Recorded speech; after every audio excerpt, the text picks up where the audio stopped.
공인회를 하겠습니다. 국회에 대한 경례.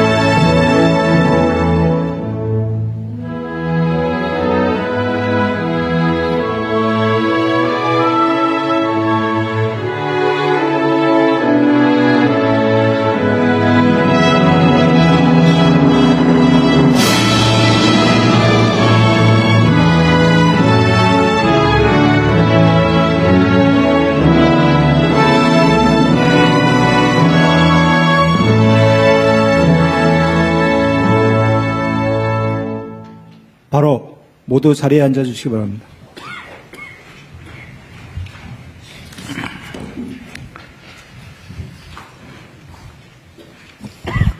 네, 지금부터 제21차 수석 보좌관 회의를 시작하겠습니다. 대통령님의 모든 말씀이 있겠습니다. 네,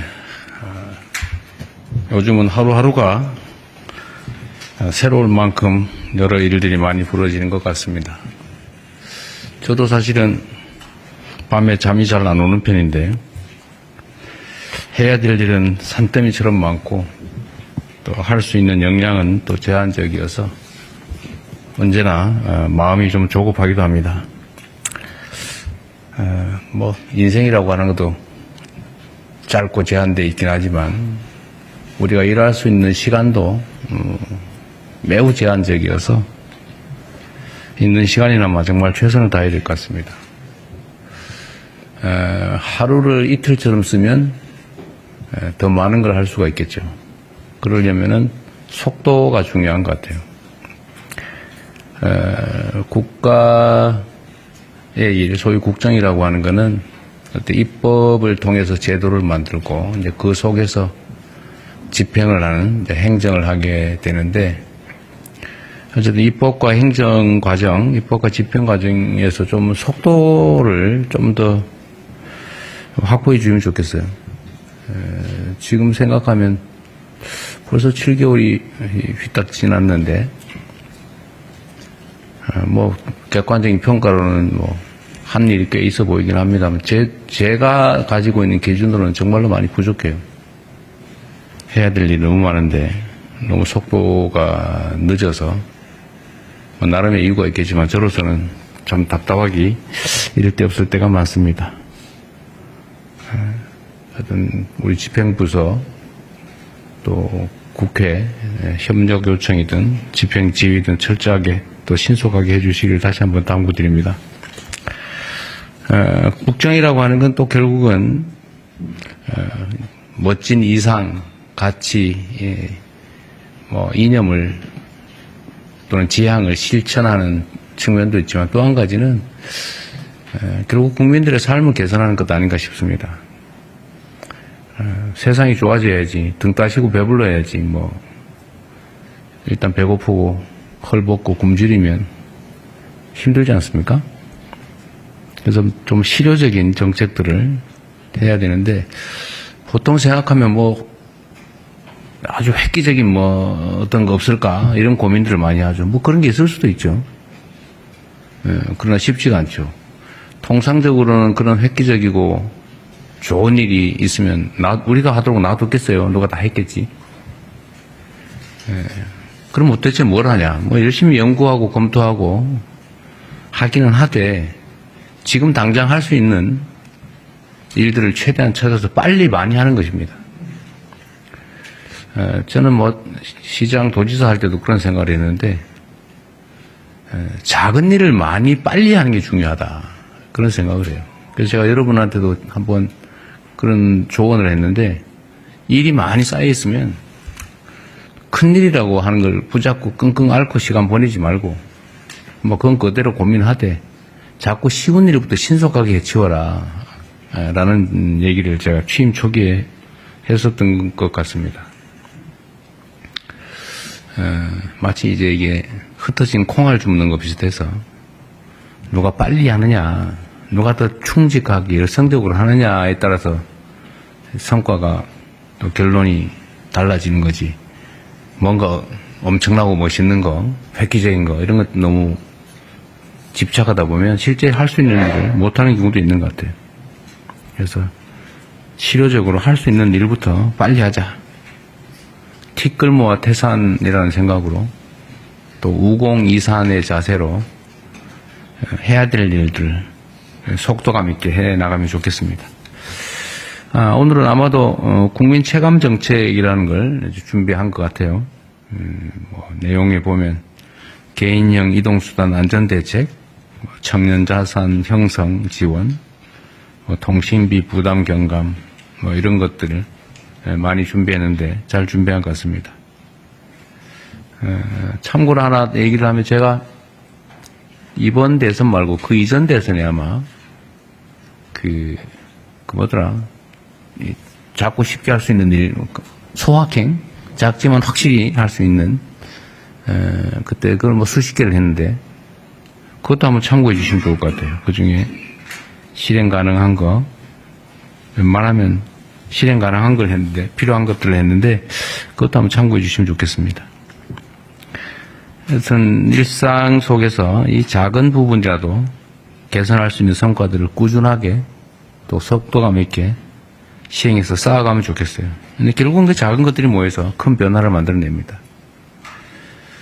국민 삶의 대전환이라고 우리가 얘기하지만 그게 어느 날 갑자기 뭔가 획기적인 기발한 정책을 통해 되는 것은 아니다. 부지런해야 된다. 제가 그 말씀 한번 드렸습니다. 제가 공직 인사에서도 그런 얘기를 많이 했는데 일단은 물론 방향이 중요하죠. 이렇게 어느 쪽으로 할 거냐. 그 다음에 중요한 거는 성실함이에요. 예를 들면 뭐 기술, 기능 이거는 역시 중요하긴 하지만 세 번째다. 충직함. 그게 중요하죠. 충직하지 않고 기술만 뛰어난 사람들이 보통 나쁜 짓을 많이 합니다. 그런 면에서 충직하게 성실하게 맡은 역할들 잘 해주시고 또 이런 사안들도 잘 발굴해 주시길 바랍니다. 그리고 그 과정에서 언제나 중요한 것은 이제 수요자들의 시각입니다. 우리는 이제 물론 이제 소위 여기서 말하는 어공들은 좀 다른데 이제 늘공 인분도 꽤 많죠.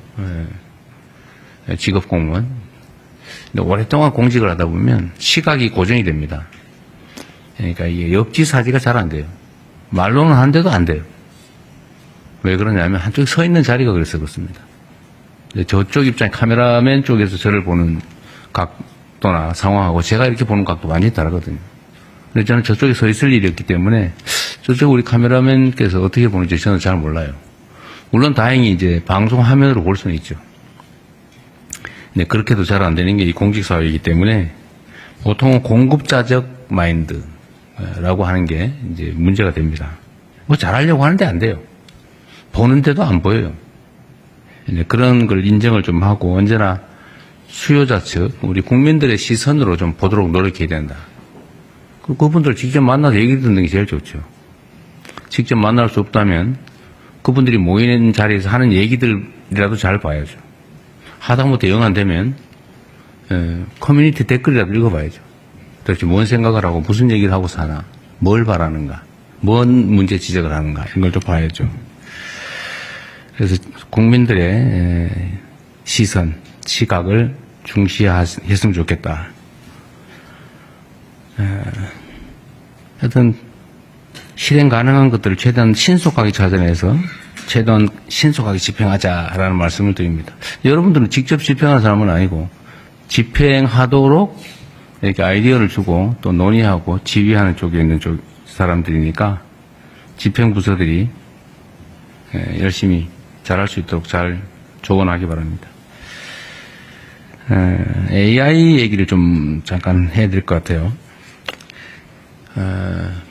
지금 뭐 인공지능과 관련해서는 참 말이 많습니다. 뭐 주장도 많고 저도 뭐 아주 자세히는 잘 모르겠어요. 그럼 한 가지는 알죠. 피할 수 없다. 엄청나게 중요하다. 앞으로 사회의 중심이 될 거다. 이게 우리 국민들의 또는 인류의 삶을 통째로 바꿀 거다 정도는 감이 옵니다. 그런데 이 문제에 있어서 우리가 대비를 해야 되는데 그러기 위해서는 일단 좀 알아야 되고 우리만 아는 것으로는 부족하고 우리 공동체 구성원들도 그 내용을 충분히 좀 숙지하고 적응하고 가능하면 그것을 나아가서 적극적으로 활용할 수 있게 만들어 드려야 되겠죠. 두 가지 측면이 있을 겁니다. 이게 이제 주는 효율적 측면, 좋은 면, 유용한 측면도 있는 반면에 또 위험한 측면도 있죠.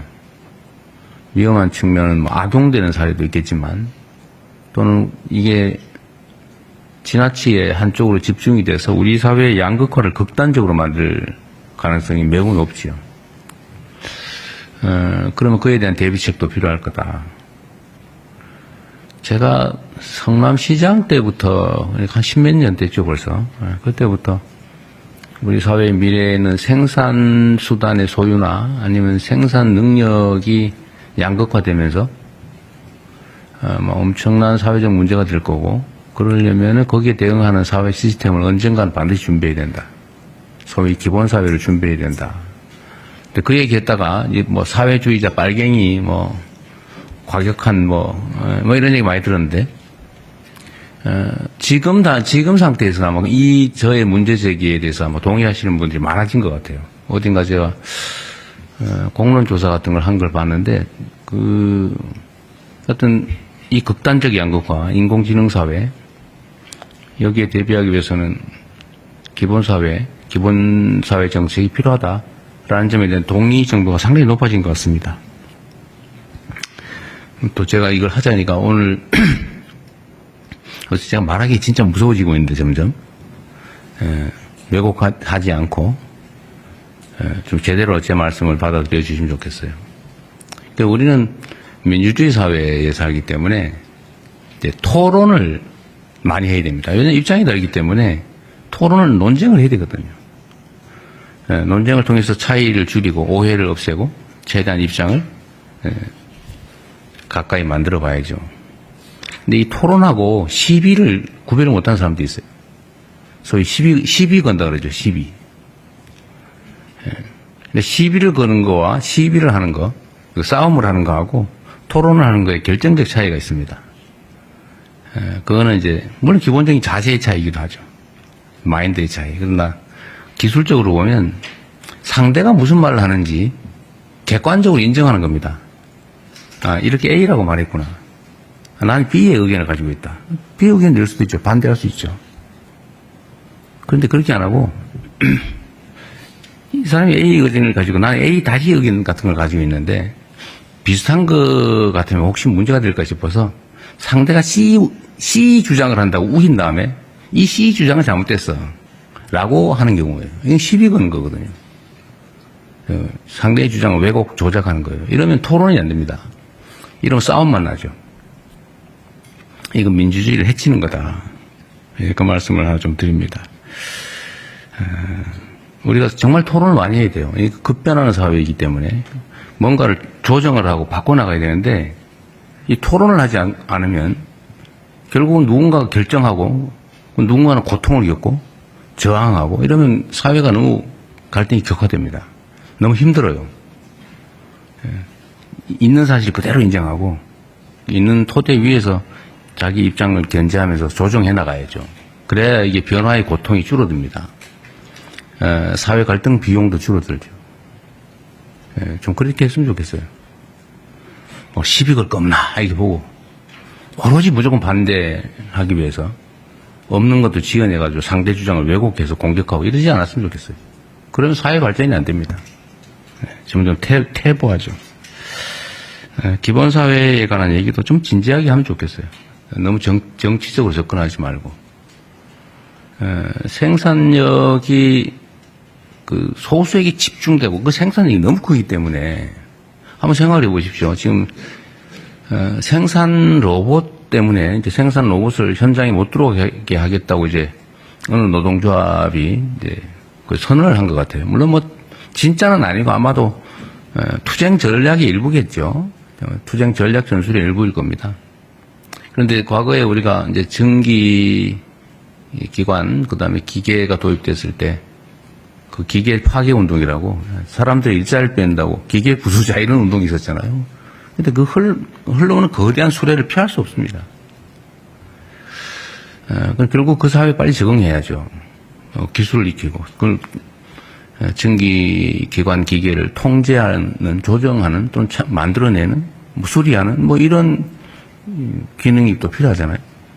거기에 적응을 빨리빨리 해야 됩니다. 우리도, 인공지능 로봇들이 이제 스스로 판단하면서 데이터를 분석해가면서 현장에서 24시간 먹지도 않고, 불빛도 없는 깜깜한 공장 속에서 지치지 않고 일하는 그런 세상이 곧 오게 돼 있어요. 피할 수 없어요. 그러면 그 생산 수단을 가진 쪽이 엄청난 부를 축적할 텐데, 대다수의 사람들은 일자리를 찾기가 어렵겠죠. 일자리가 있겠지만, 정말 기계, 인공지능이 할 수 없는 아주 고도의 노동 일자리? 아니면 그 인공지능 로봇이 하지 않는 더 싼 노동. 이렇게 일자리가 양극화 될 거라고 예측하지 않습니까? 생각보다 빨리 오고 있어요. 그럼 거기에 우리가 대응해야 됩니다. 정치, 준비해야죠. 지금 당장 그렇게 하자는 건 아니고, 조금씩이라도 준비해야 됩니다. 어차피 올 세상이면 우리가 미리 준비하고 대비해 놔야죠. 조금씩이라도. 적응도 해 나가야 됩니다. 그런 문제에 대한 고민들도 좀 많이 했으면 좋겠어요. 아마 우리 기억에 이런 게 있을 거예요. 한때 저도 그걸 봤는데 온 동네에 주산학원이 쫙 늘려있을 때가 있었습니다. 주산학원. 온 동네에 창문까지 그런 소리 들죠. 1원이요, 2원이요, 이런 막 이렇게 그리고 앉아가지고 주산 상상을 하면서 숫자 8248 더하기 2548 곱하기 2는 얼마 이런 거 했잖아. 그죠? 근데 그게 어느 순간에 전자계산기로 다 대체돼 버린 거예요. 그리고 학원이 싹 사라져 버렸더라고요. 어느 순간에. 몇 년 사이에. 그리고 온 동네가 컴퓨터 학원이 쫙 들어왔어요. 전부 다 컴퓨터 학원 가가지고 막. 근데 그것도 어느 순간 다 사라졌어요. PC방으로 다 바꿔버려요. 놀이터로 다 바뀌어버렸어요. 근데 이렇게 세상이 급변하는데 저는 인공지능도 비슷하다고 봐요. 우리 모든 국민이 이걸 사용하지 않을 수 없습니다. 최대한 빨리 인정하고, 빨리 학습하고, 또 정부는 학습할 기회를 부여하고, 이걸 도구로 많은 사람들이 생산에 참여할 수 있는 기회를 만들어야죠. 그 우리가 해야 될 현재 가장 중요한 일이다. 생각을 좀 바꾸는 준비를 해야 됩니다. 그래서 이건 절대 안 돼. 이건 있을 수 없는 일이야. 말도 하지 마. 말하면 빨갱이. 이렇게 하면 오늘 적응이 안 됩니다. 안타깝게도 그런 것도 있죠. 저는 얘기하면 좀 어떨지 모르겠는데, 주식시장 주가가 지금 정상화되는 과정이라고 보거든요. 세상 사람이 다 알고 있었어요. 한국만 그렇잖아요. 똑같은 주식인데 한국 오면은 한 40~50% 할인된단 말이에요. 근데 우리나라에 상장 안 하고 미국 가서 하고, 아니 유럽 가서 상장하잖아요. 이유는 한국이기 때문에. 왜 한국이 뭐 때문에? 그거 제거하면 정상으로 갈 거 아니에요. 지금 정상으로 가는 중이잖아요. 근데 이걸 인정 못하는 사람들이 있어요. 그럴 리가 없어. 그러면 안 돼. 정치적으로 판단을 해가지고 반대 방향으로 가다 망하는 사람도 있잖아요. 그거 방치하면 안 되죠. 이게 이제 경제와 정치는 분리해야 되는데, 사회 문제에 대한 대응도 정치와는 분리가 좀 돼야 되는데, 거기다 모두 정치적 요소를 투입해가지고, 해석하고, 주장하고, 억지 쓰고, 그러다 거기에 일부는 넘어가가지고, 엄청난 피해를 입게 만들고, 사회 발전도 해치고, 이러면 되겠습니까? 특히 이런 것도 있어요. 이게 가끔씩 우리가 이제 어려움을 겪는 경우가 있는데, 외부로부터 막 부당한 공격을 당하면, 최소한 그럴 때는 우리가 바깥을 향해서 함께 목소리를 내고 같이 싸워줘야지. 아, 잘 됐다. 저놈은 이제 얻어맞네. 잘 때리고 있어. 이러면 되겠어요? 그거 누구 좋으라고? 그러지 않았으면 좋겠습니다. 이게 그래서 대개 선진국이라고 불리는 나라들은 외교 안보 문제에 관한 하는 입장이 크게 다르지 않아요. 그런 걸 정쟁 또는 정략의 수단으로 쓰지 않는다 이런 얘기입니다. 왜냐하면 모두에게 피해가 오니까. 옛날에 그 얘기 있었잖아요. 우주인이 쳐들어오면 우리 모두 함께 싸워야지. 우리 내부에서 싸우더라도 우주인 쳐들어올 때 같이 힘을 합쳐야 되는 거 아니야. 그런 얘기도 있었는데 이 외교 안보 문제에 대해서도 이 어려운 국제 상황 속에서는 정말 힘을 좀 모아줘야 됩니다. 왜 싸워요? 정말 이 힘든 국제사회 속에 파고라고 하는 것을 힘을 합쳐서 함께 넘어가면 좋겠습니다. 네, 이상입니다. 언론인 여러분의 협조